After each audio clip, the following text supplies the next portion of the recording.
everybody, Melissa here at Bradley Acres Design. Today I'm going to show you an easy flower arrangement that I use all the time. First of all, I have these clear acrylic vases with a frog that I got from Amazon. They are just clear plastic. So what I did was I got this floral ribbon also from Amazon, and I'll link both, and covered them up so that the green just blends in with the arrangement when they're on the table. So I like to work with three, because what I'll do is I'll have three arrangements spread out, and then in between each I'll put my table lamps. It's an easy, I don't have to think about it. You can put little statues also, whatever you want around it, but that kind of provides a base for whatever I want to do. So today we're going to start by just adding water, and this is just basically water with the flower food. And because I'm doing hydrangeas, I'm going to fill these up because hydrangeas like water. They're very thirsty plants, and so I'm going to make sure they're all filled, and so that the hydrangeas get plenty of water. To keep these from wiggling, I just take them down with floral tapes so that my arrangements don't move. The floral tape is usually hidden by greenery, so I only put it on two sides. Hard to pick up. So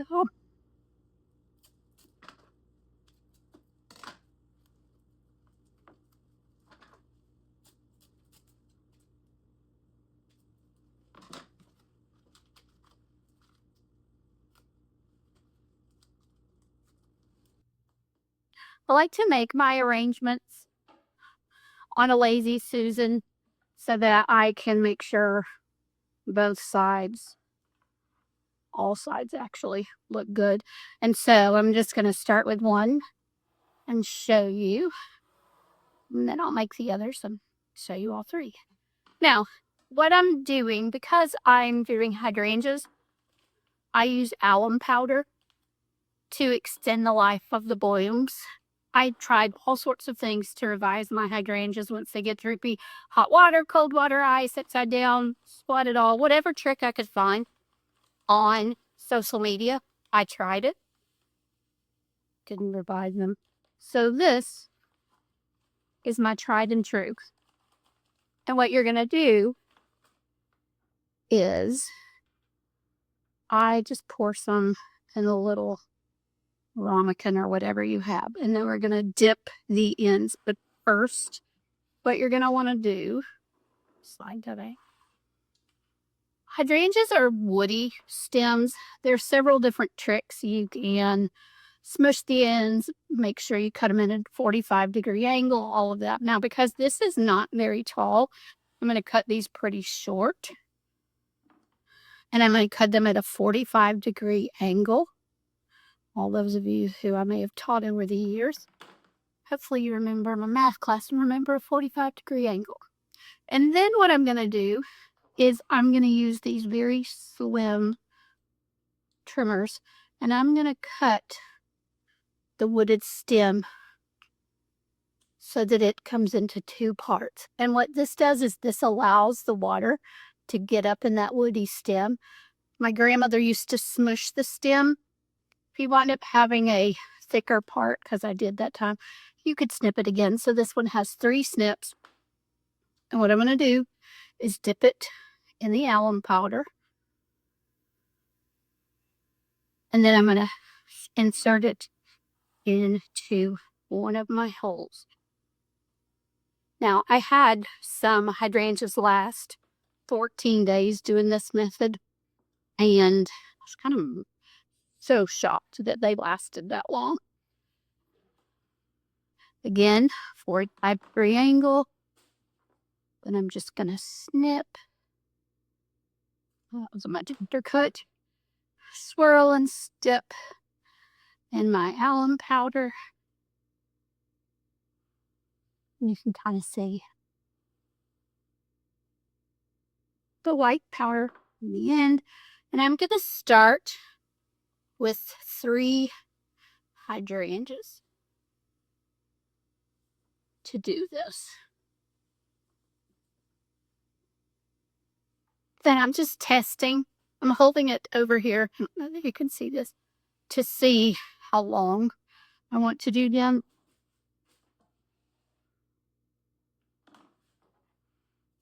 And again, cut my snip. And all this does is it allows it to get more water up its woody stem. Swirl. And add it. So basically, here's the base. You could add more hydrangeas and just have a fabulous centerpiece with that. But I want some color. So I got my flowers from Trader Joe's yesterday morning, and I have a video to share because I've never been to Trader Joe's at 9 a.m. when it first opened, but apparently that's the time they set out their fresh flowers. And the Trader Joe's I went to in Athens, Georgia, said that they put out fresh flowers every morning. So I saw cartfuls of flowers. I got there at like 9:06, and there were just people I was kind of like, it's almost like a Black Friday deal that used to be where everybody was lined up. And apparently one of the ladies I talked to said that when she got there, there was a line out the door. I mean, this lady filled the back of her SUV with all sorts of hydrangeas. And I was like, and all the blue ones were gone. So I figured she must be an event planner or something. But luckily there were still some. So actually I got a lot. But I have a funny video to share from that. All right, so next up, we're going to move on to the roses. I do not need the alum powder anymore. One thing you may not know about roses is that they have protective petals. And so I just pull those off. I've already taken all the leaves off. I prepped them and put them in water yesterday when I got them from Trader Joe's. This just makes them kind of, I guess, acclimated. I don't know, but it's something I was told to do. Now, some people do this trick to fluff them. I'm going to be honest, they never fluff for me. I don't know if I'm not doing them hard enough, because I feel like when I do that, they kind of fly away. So what I do is I just very gently insert my finger into the petals and go around and pull them open. So whichever trick works for you, you do that. But this is the trick that works for me. The fluffing doesn't work for me. Never can get them fluffed enough. So this is what I do.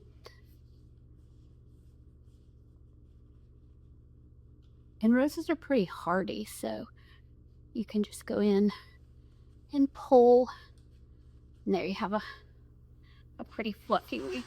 Now, again, I just take my thing to the edge to see where I want to cut. And I'm just going to start adding some roses. Again, peel off the protective layer, the protective petal.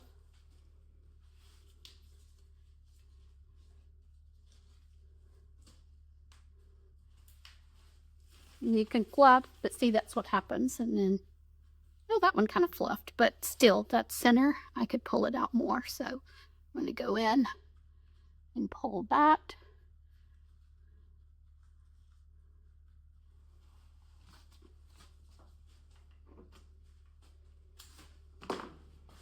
This is not exact, and people ask me where I learned to do flowers. Well, my dad and my stepmom, I was about 7 or 8 when they started dating, and she worked for the Parks Department of Atlanta, and she did all the flower beds around the parks in the city of Atlanta. And so we were at Bradley Acres, and she had started lots of flower beds, and I was able to go cut flowers often and make an arrangement. So I did. I made lots of them over the years. So I did 3 hydrangeas, and I'm going in and I'm just filling in with the roses until I'm happy with the fullness. I do try to do odd. Now I only got 12 roses, so I probably will only need to do 4, so I'm not going to do odd. I'm going to do an even number, which is shocking, but when you see it from one side, you probably won't notice before. This one's already very fluffy, but I am going to fluff it a little bit more.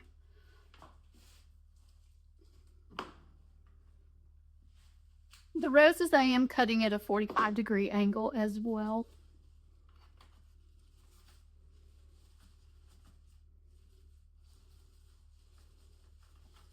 It's kind of stuck. And it's too long. I don't want it to stand out that much. But what I could do is shift him or her over here. And sometimes they'll start to get tough to stick in there. And then put this one in to fill this hole that I have. Oh, there we go. Still a little too long. So, again, 45-degree angle. Tulips you do straight across, just FYI. But all right, so here we go. Very basic. So these carnations were a variety I had not seen before.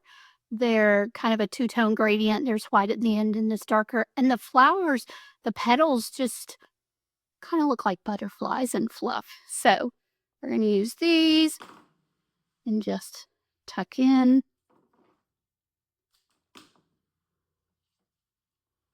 And I liked these because they kind of create some visual height. And tuck one down.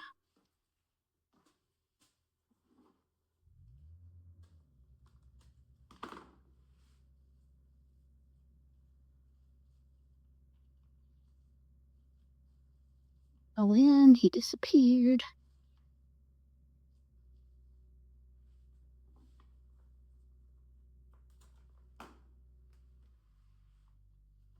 Now, I do not keep my flowers all the same height. I do not keep them exact. I feel like they're more interesting when you vary the height.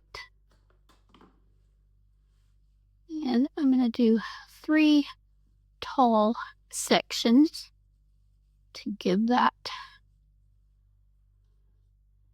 some visual interest. All right, next I'm going to add the greenery, and then we'll see where we go from here.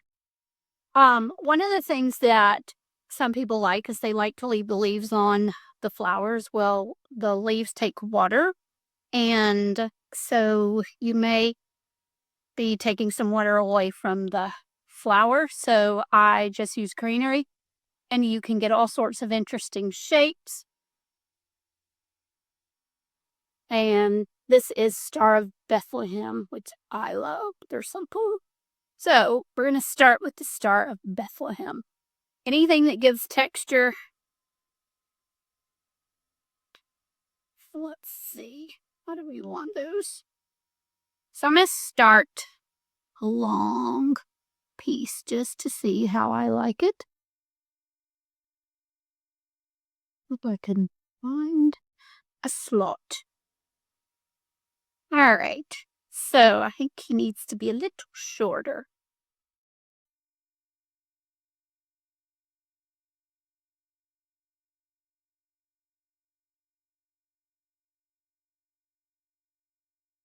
And again, I'm going to do 3. I do want these to be pretty close to the same height, so I may kind of pay attention to how tall he is.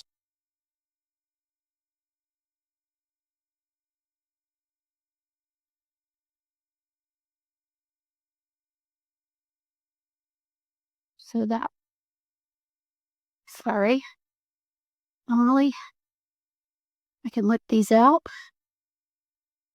There we go. All right. Kind of mushing that rose there. All right. So I don't like how he's going, so I'm gonna take him out and find a different angle for him. There we go.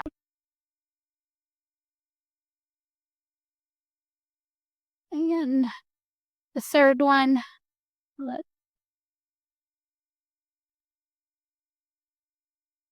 at that end. Isn't that funny? Let's find a point here. And again, like I said, I'm keeping these similar in height so that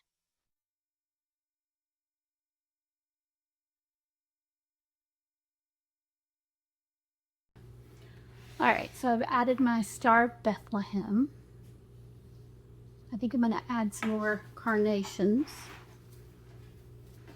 And after I add the carnations, I will add some greenery, some different greenery.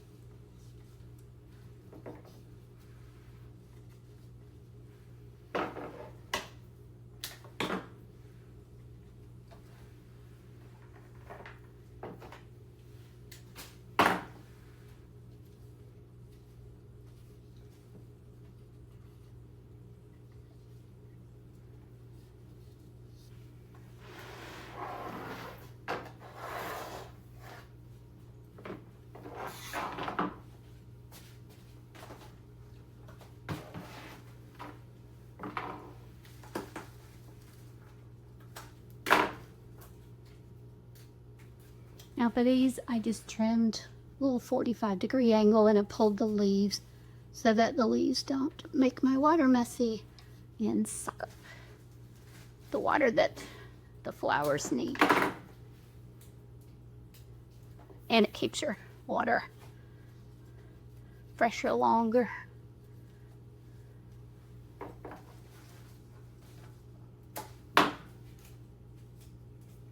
I'm not measuring these. I'm just kind of filling in holes with my greenery.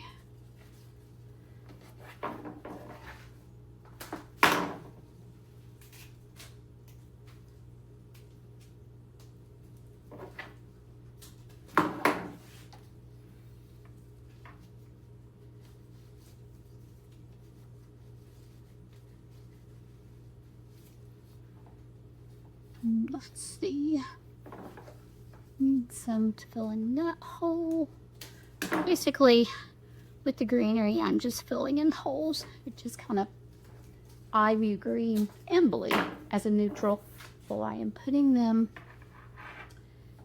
in holes. I saw one that Hydrangea is a little droopy, or it's a little thin through there, so. And it'll go.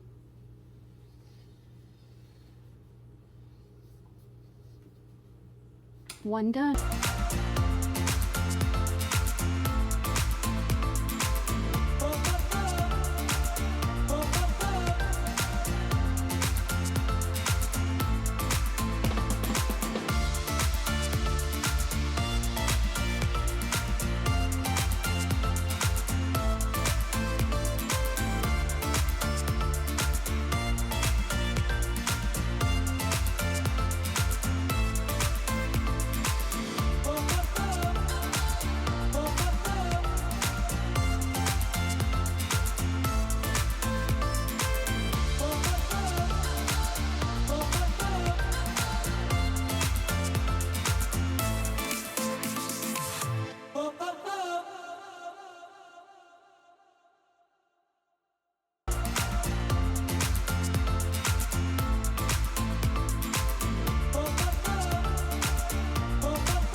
And here's the arrangement after 14 days. I moved one to my living room, took one to Bash, and put another one on the kitchen counter, and they all look good. The Star of Bethlehem, the dianthus slash carnation, they're all bloomed out, and my hydrangeas are still going strong thanks to the alum powder. Have a great day.